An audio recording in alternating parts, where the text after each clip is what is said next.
पार्वती प्रियपुत्राय पूर्वा सन्ध्या प्रवर्तते। उत्तिष्ठ गजराज्यास्य कर्तव्यं लोकपालनम्। उत्तिष्ठोत्तिष्ठ विघ्नेश उत्तिष्ठ गणनायक। उत्तिष्ठ गिरिजापुत्रा जगतां मङ्गलं कुरु। श्रीकाणिपाकवरसिद्धिविनायकत्वं प्रीत्याद्य जागृहि कुरु प्रियमङ्गलानि। त्रैलोक्यरक्षणकराणि महोज्ज्वलानि। श्रीमद्विनायक विभो तव सुप्रभातम्। श्रीमद्विहारपुरवास शिवात्मजात कूपोद्भवाद्भुतविलास स्वयंभूमूर्ते। श्रीदेव शङ्खलिखिताश्रितपादपद्म। श्रीमद्विनायक विभो तव सुप्रभातम्। श्रीनारिकेळवनशोभितपुष्टिगात्र क्षीराभिषिक्त शुभविग्रह तत्त्वमूर्ते। दिव्याङ्गमूषिक सुवाहन मोदरूप। श्रीमद्विनायक विभो तव सुप्रभातम्। श्रीकाणिपाकवरभूतलवास तुष्ट हे आदिपूज्य अरुणारुण भानुतेज। प्राचीदिशाम्बरमिदं रविकान्तिनिष्ठम्। श्रीमद्विनायक विभो तव सुप्रभातम्। श्रीबाहुदा शुभतरङ्ग सुबाहुदत्त सुस्निग्ध शीतलकणानपि सङ्गृहीत्य प्रभातवायुरिह यास्यति सेवनाय। श्रीमद्विनायक विभो तव सुप्रभातम्। गौरीकराम्बुजसुलालित दिव्यवक्त्र श्रीकण्ठमानसमुदाकरमोदरूप। कैलासशैलशिखरस्थित बालभानो श्रीमद्गणेश्वर विभो तव सुप्रभातम्। दूर्वाङ्कुराणि जलजानि सुपुष्पकाणि बिल्वानि पूजनविधौ च सुसज्जितानि। नित्यार्चनोत्सुकमदोत्कटवारणास्य श्रीमद्गणेश्वर विभो तव सुप्रभातम्। हृत्कूपमध्य समुपस्थितचित्स्वरूप कूटस्थतत्त्वमिदमेव हि बोधनेन त्वामत्र भासि विदधासि समस्तशोभान्। श्रीमद्गणेश्वर विभो तव सुप्रभातम्। श्रीमुद्गलाख्य मुनिसन्नुत सच्चरित्र वासिष्ठकृत्समदमुख्य ऋषीश्वरीत्या वेदोक्तदेवगणमन्त्रगणादिनाथ। श्रीमद्गणेश्वर विभो तव सुप्रभातम्।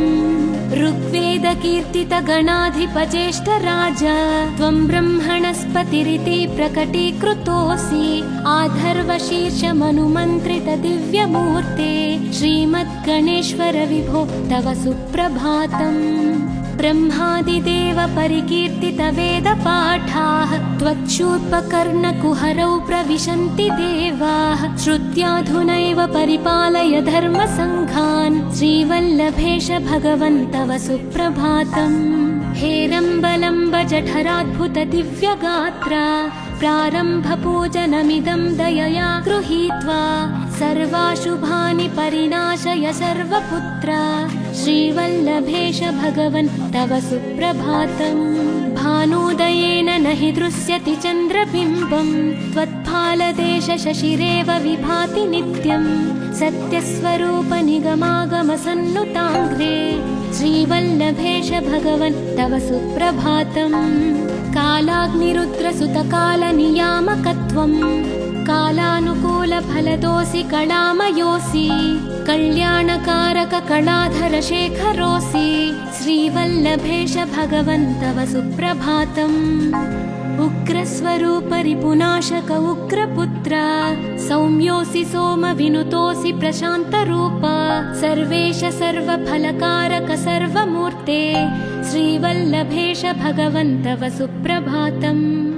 दारिद्र्य दुःख भयभञ्जन दक्ष स्वामिन् तारुण्य विग्रह धनादि फलप्रदायिन्। लावण्य मंजुल कलान्वित रञ्जितास्य हे विघ्ननाथ भगवन् तव सुप्रभातम्। गम्भीर तुष्ट गणराज गकार पूज्य गान्धर्वगान परिवर्तित नादमूर्ते। गाङ्गेय गण्य गणिताधिक कलास्वरूप श्रीमद्विनायक विभो तव सुप्रभातम्। मूलादिचक्र निलयोच्युत योगमूर्ते त्वामादिदेवमनुचिन्त्य तरन्ति भक्ताः रागादिदोषपरिहारकवेदवेद्या हे विघ्ननाथ भगवन् तव सुप्रभातम् लक्ष्म्यादिशक्तियुतशक्ति गणेश्वरोऽसि दिव्याक्षरोऽसि शुभमन्त्रविराजितोऽसि तन्त्रादिभिर्नुतनतेष्टतवल्लभेश हे विघ्ननाथ भगवन् तव सुप्रभातम् नागोपवीतधरनाथ विनोदचित्त नागास्य Nashit महाघनतानुरक्त आनन्दतुन्दिलतनो बहिरान्तरस्थ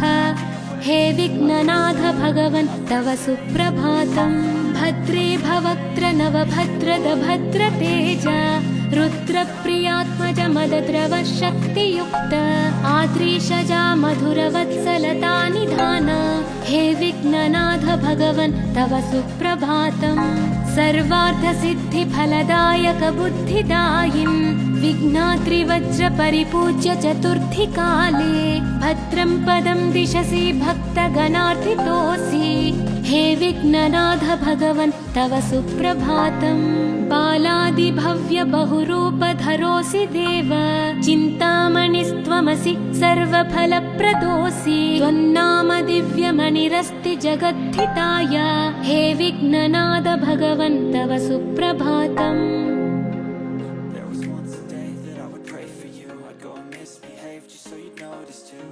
Looks up and down from across the room.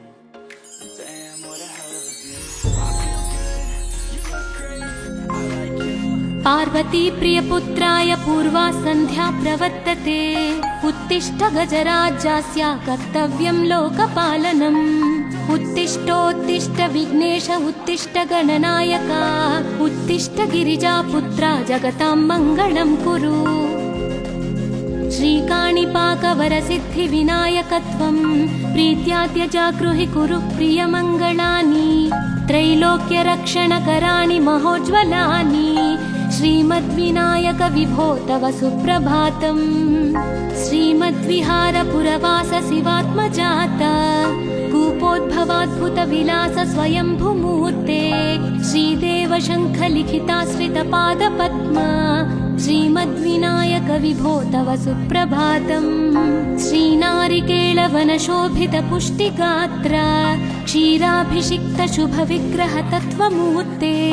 दिव्याङ्गमूषिकसुवाहनमोदरूप श्रीमद्विनायक विभो तव सुप्रभातम् श्रीकाणिपाकवरभूतलवासपृष्ठ हे आदिपूज्य अरुणारुणभानुतेज प्राचीदिशाम्बरमिदं रविकान्तिनिष्ठम् श्रीमद्विनायक विभो तव सुप्रभातम् श्रीबाहुदा शुभतरङ्ग सुबाहुदत्त सुस्निग्धशीतलकणानपि सङ्गृहीत्य प्रभातवायुरिहयास्यति सेवनाय श्रीमद्विनायक विभो तव सुप्रभातम् गौरीकराम्बुजसुलालित दिव्यवक्त्र श्रीकण्ठमानसमुदाकरमोदरूप कैलासशैलशिखरस्थित बालभानो श्रीमद्गणेश्वर विभो तव सुप्रभातम् दूर्वाङ्कुराणि जलजानि सुपुष्पकाणि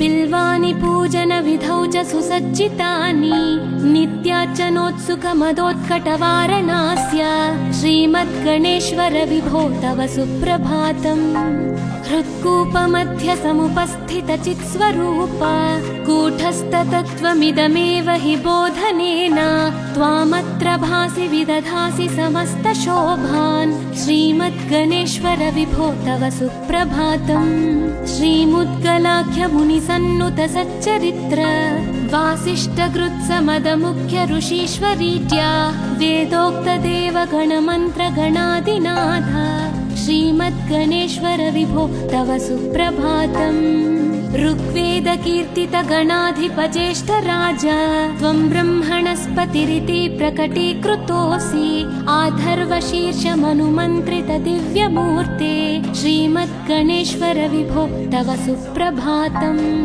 ब्रह्मादिदेव परिकीर्तित वेदपाठाः त्वच्छूर्पकर्णकुहरौ प्रविशन्ति देवाः श्रुत्वा इत्याधुनैव परिपालय धर्मसङ्घान् श्रीवल्लभेश भगवन् तव सुप्रभातम्। हेरम्बलम्ब जठराद्भुत दिव्यगात्रा प्रारम्भपूजनमिदं दयया गृहीत्वा सर्वाशुभानि परिनाशय सर्वपुत्रा श्रीवल्लभेश भगवन् तव सुप्रभातम्। भानोदयेन न हि दृश्यति चन्द्रबिम्बम् त्वत्फालदेश शशिरेव विभाति नित्यम्। सत्यस्वरूप निगमागमसन्नुताङ्घ्रे श्रीवल्लभेश भगवन् तव सुप्रभातम्। कालाग्निरुद्रसुतकालनियामकत्वम् कालानुकूलफलदोऽसि कलामयोऽसि कल्याणकारक कलाधर शेखरोऽसि श्रीवल्लभेश भगवन् तव सुप्रभातम्। उग्रस्वरूप रिपुनाशक उग्रपुत्र सौम्योऽसि सोमविनुतोऽसि प्रशान्तरूप सर्वेश सर्वफलकारक सर्वमूर्ते श्रीवल्लभेश भगवन् तव सुप्रभातम्। दारिद्र्य दुःख भयभञ्जन दक्ष स्वामिन् तारुण्य विग्रह धनादि फलप्रदायिन् लावण्य मंजुल कलान्वित रञ्जितास्य हे विघ्ननाथ भगवन् तव सुप्रभातम्। गम्भीज तुष्ट गणराज गकार पूज्य गान्धर्वगान परिवर्तित नादमूर्ते गाङ्गेय गण्य गणिताधिक कलास्वरूप श्रीमद्विनायक विभो तव सुप्रभातम्। मूलादिचक्र निलयोच्युत योगमूर्ते त्वामादिदेवमनुचिन्त्य तरन्ति भक्ताः रागादिदोष परिहारक वेदवेद्य हे विघ्ननाथ भगवन् तव सुप्रभातम्।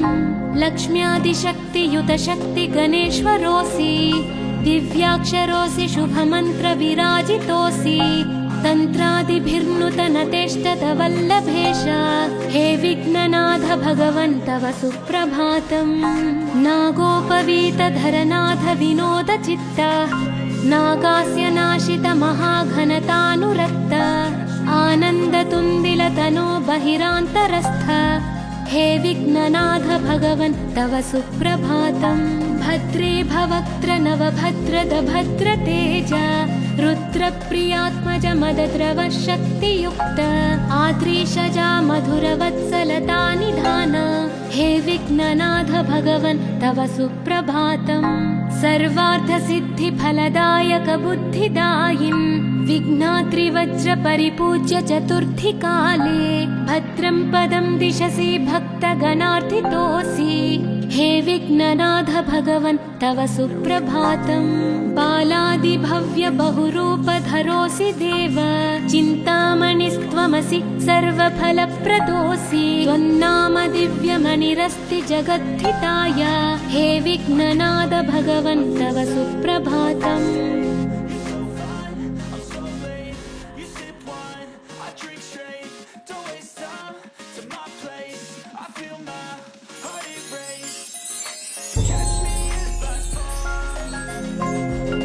पार्वती प्रियपुत्राय पूर्वा सन्ध्या प्रवर्तते उत्तिष्ठ गजराज्यस्य कर्तव्यं लोकपालनम्। उत्तिष्ठोत्तिष्ठ विघ्नेश उत्तिष्ठ गणनायक उत्तिष्ठ गिरिजापुत्रा जगतां मङ्गलं कुरु। श्रीकाणिपाकवरसिद्धि विनायकत्वं प्रीत्याद्य जागृहि कुरु प्रियमङ्गलानि त्रैलोक्यरक्षणकराणि महोज्ज्वलानि श्रीमद्विनायक विभो तव सुप्रभातम्। श्रीमद्विहारपुरवास शिवात्मजात कूपोद्भवाद्भुत विलास स्वयंभूमूर्ते श्रीदेव शङ्ख लिखिताश्रित पादपद्मा श्रीमद्विनायक विभो तव सुप्रभातम्। श्रीनारिकेळवन शोभित पुष्टिगात्र क्षीराभिषिक्त शुभ विग्रह तत्त्वमूर्ते दिव्याङ्गमूषिक सुवाहन मोदरूप श्रीमद्विनायक विभो तव सुप्रभातम्। श्रीकाणिपाकवरभूतलवास तुष्ट हे आदिपूज्य अरुणारुण भानुतेज प्राचीदिशाम्बरमिदं रविकान्तिनिष्ठं श्रीमद्विनायक विभो तव सुप्रभातम्। श्रीबाहुदा शुभतरङ्गसुबाहुदत्त सुस्निग्धशीतलकणानपि सङ्गृहीत्य प्रभातवायुरिहयास्यति सेवनाय श्रीमद्विनायक विभो तव सुप्रभातम्।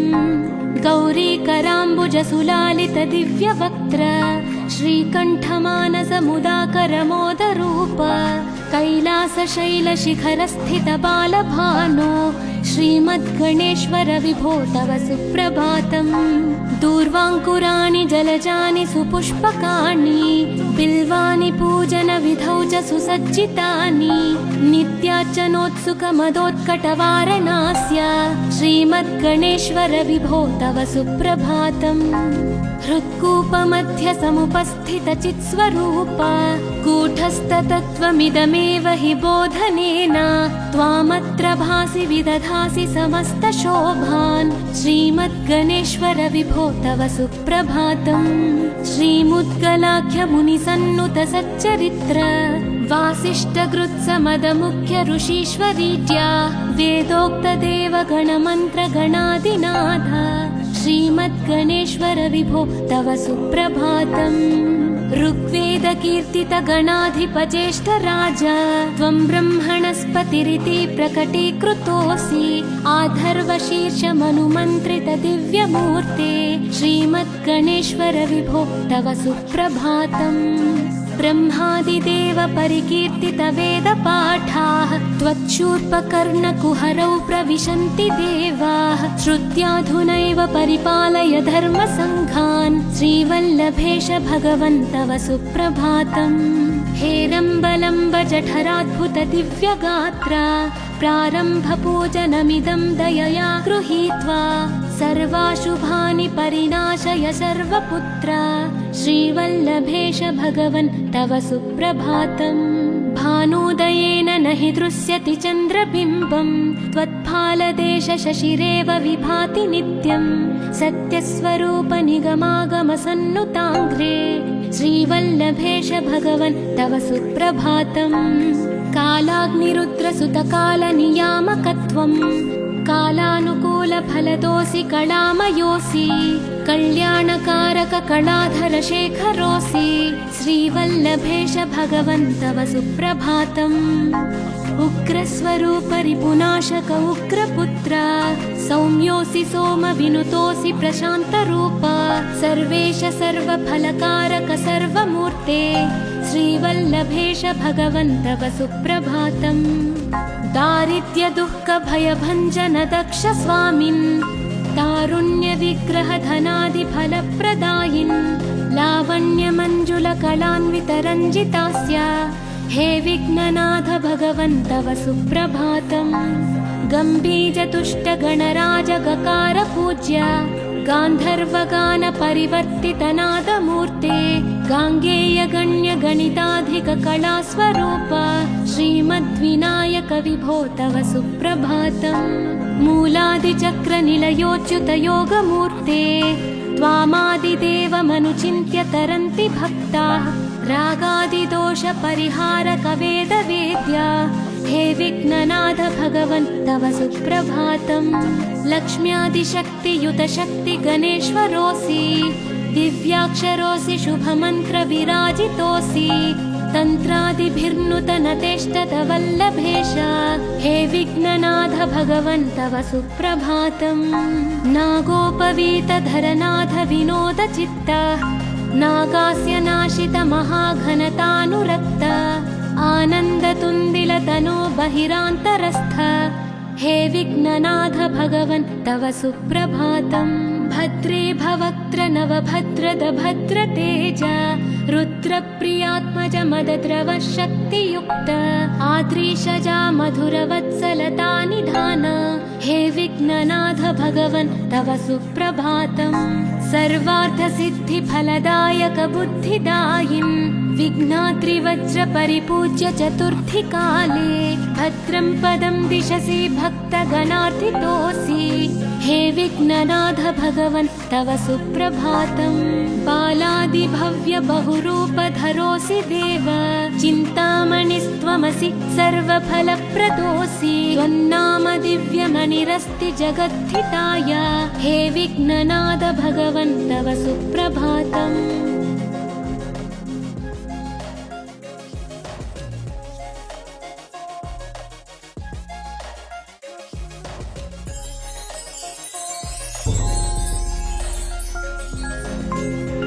पार्वती प्रियपुत्राय पूर्वा सन्ध्या प्रवर्तते उत्तिष्ठ गजराज्यास्य कर्तव्यं लोकपालनम्।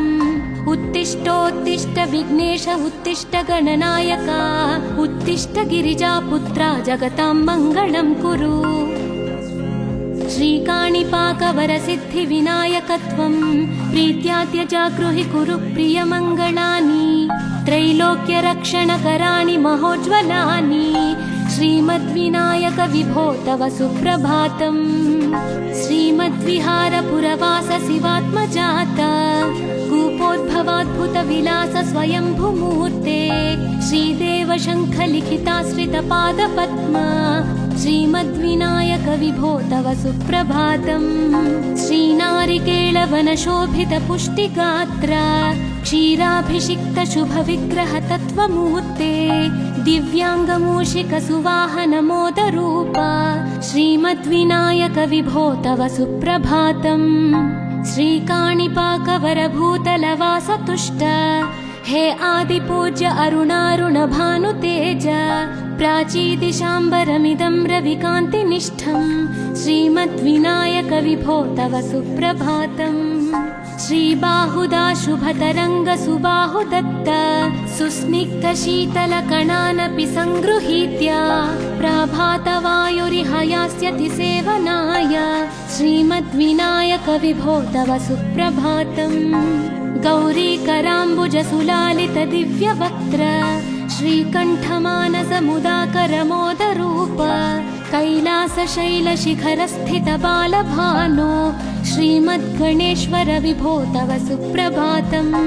दूर्वाङ्कुराणि जलजानि सुपुष्पकाणि बिल्वानि पूजनविधौ च सुसज्जितानि नित्यार्चनोत्सुकमदोत्कटवारणास्य श्रीमद्गणेश्वर विभो तव सुप्रभातम्।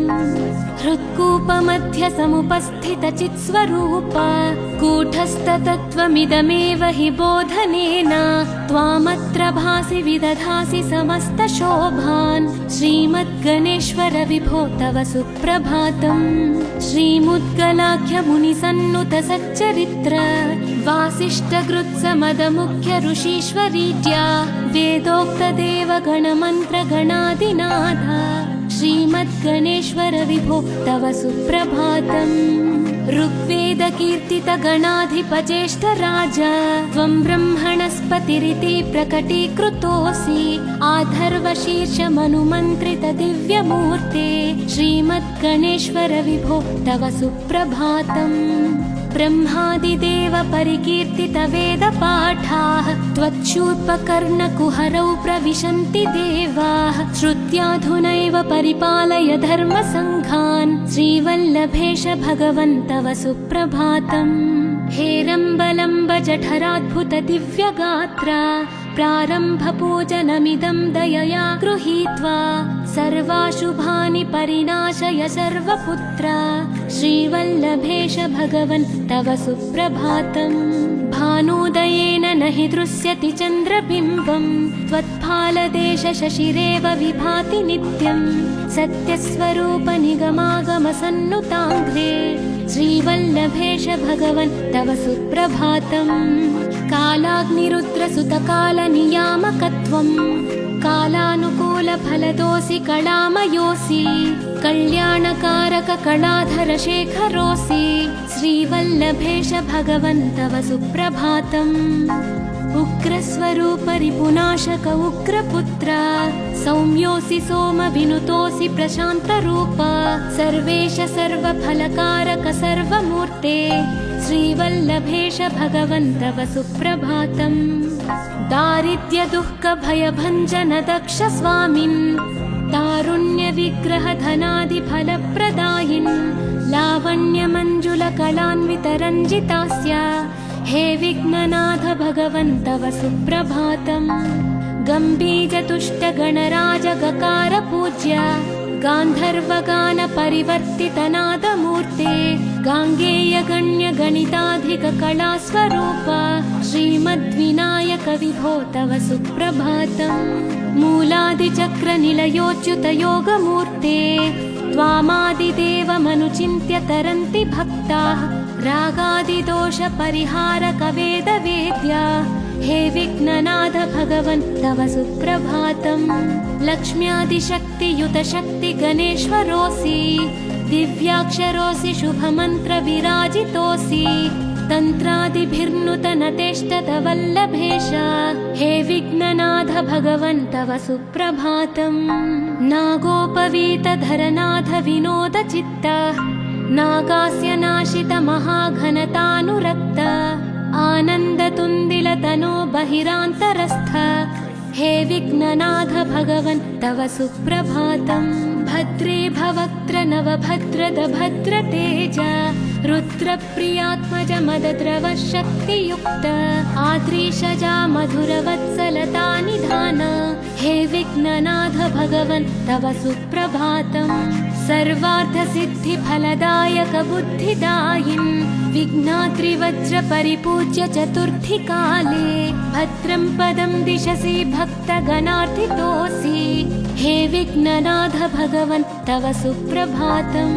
बालादिभव्य बहुरूपधरोऽसि देव चिन्तामणिस्त्वमसि सर्वफलप्रदोऽसि त्वन्नाम दिव्यमणिरस्ति जगद्धिताय हे विघ्ननाथ भगवन् तव सुप्रभातम्।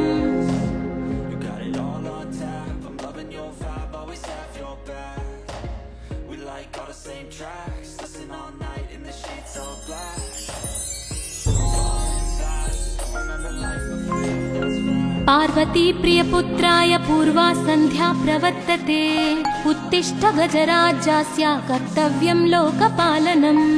उत्तिष्ठोत्तिष्ठ विघ्नेश उत्तिष्ठ गणनायक उत्तिष्ठ गिरिजापुत्रा जगतां मङ्गलं कुरु। श्रीकाणिपाकवरसिद्धिविनायकत्वं प्रीत्याद्य जागृहि कुरु प्रियमङ्गलानि त्रैलोक्यरक्षणकराणि महोज्ज्वलानि श्रीमद्विनायक विभो तव सुप्रभातम्। श्रीमद्विहारपुरवास शिवात्मजाता कूपोद्भवाद्भुत विलास स्वयंभूमूर्ते श्रीदेव शङ्ख लिखिताश्रितपादपद्मा श्रीमद्विनायक विभो तव सुप्रभातम्।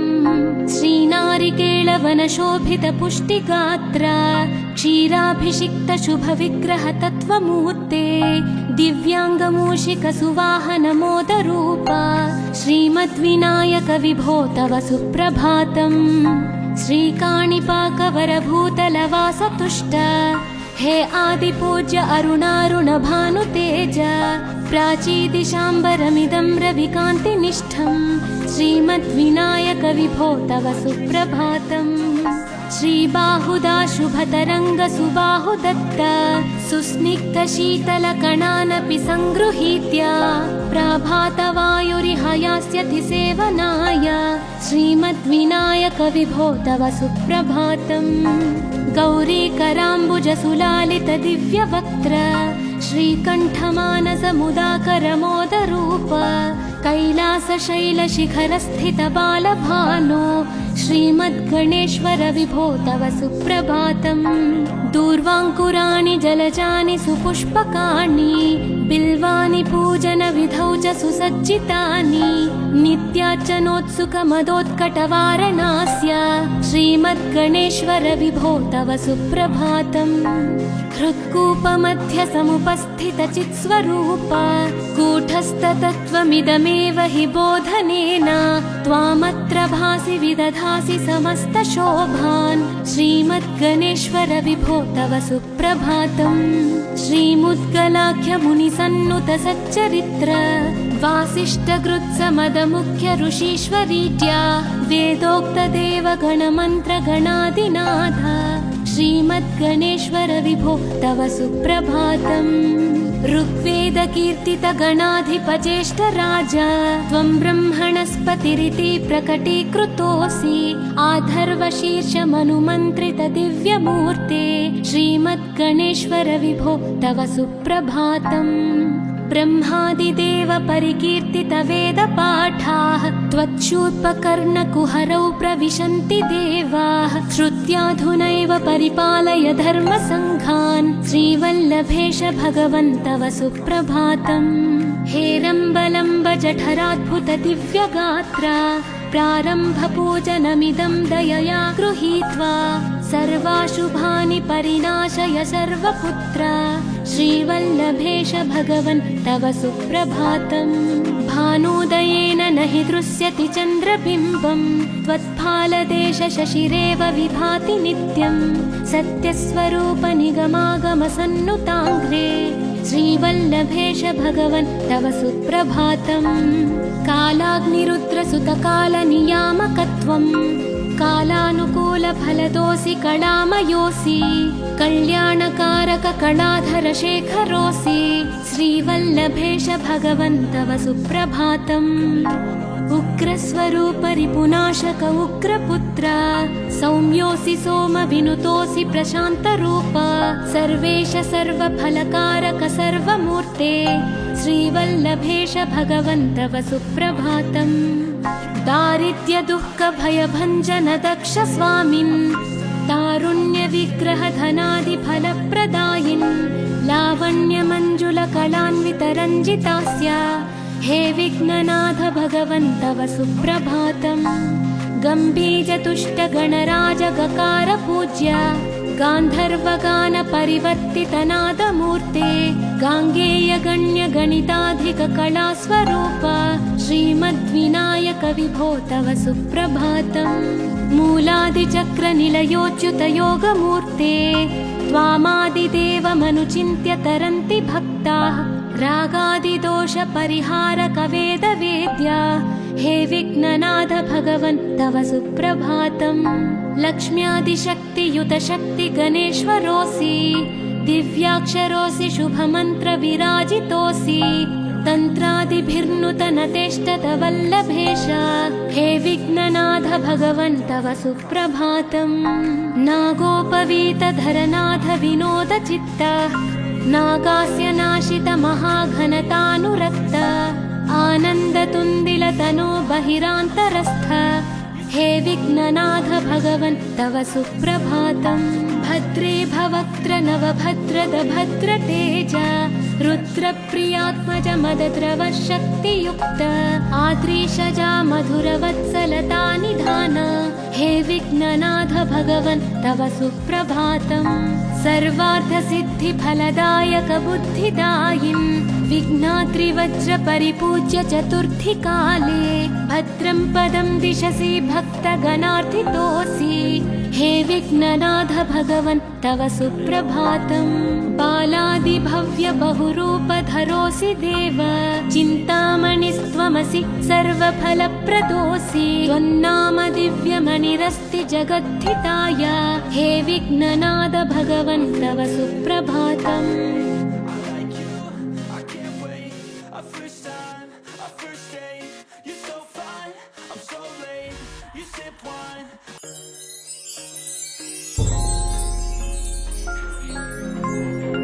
पार्वती प्रियपुत्राय पूर्वा सन्ध्या प्रवर्तते उत्तिष्ठ गजराज्यस्य कर्तव्यं लोकपालनम् उत्तिष्ठोत्तिष्ठ विघ्नेश उत्तिष्ठ गणनायक उत्तिष्ठ गिरिजापुत्रा जगतां मङ्गलं कुरु श्रीकाणिपाकवरसिद्धिविनायकत्वं प्रीत्याद्य जागृहि कुरु प्रियमङ्गलानि त्रैलोक्यरक्षणकराणि महोज्ज्वलानि श्रीमद्विनायक विभो तव सुप्रभातम् श्रीमद्विहारपुरवास शिवात्मजाता कूपोद्भवाद्भुत विलास स्वयंभूमूर्ते श्रीदेव शङ्ख लिखिताश्रित पादपद्मा श्रीमद्विनायक विभो तव सुप्रभातम् श्रीनारिकेळवन शोभित पुष्टिगात्र क्षीराभिषिक्त शुभ विग्रह तत्त्वमूर्ते दिव्याङ्गमूषिकसुवाहनमोदरूप श्रीमद्विनायक विभो तव सुप्रभातम्। श्रीकाणिपाकवरभूतलवासतुष्ट हे आदिपूज्य अरुणारुणभानुतेज प्राचीदिशाम्बरमिदं रविकान्तिनिष्ठम्। श्रीमद्विनायक विभो तव सुप्रभातम्। श्रीबाहुदा शुभतरङ्गसुबाहुदत्त सुस्निग्धशीतलकणानपि सङ्गृहीत्य प्रभातवायुरिह यास्यति सेवनाय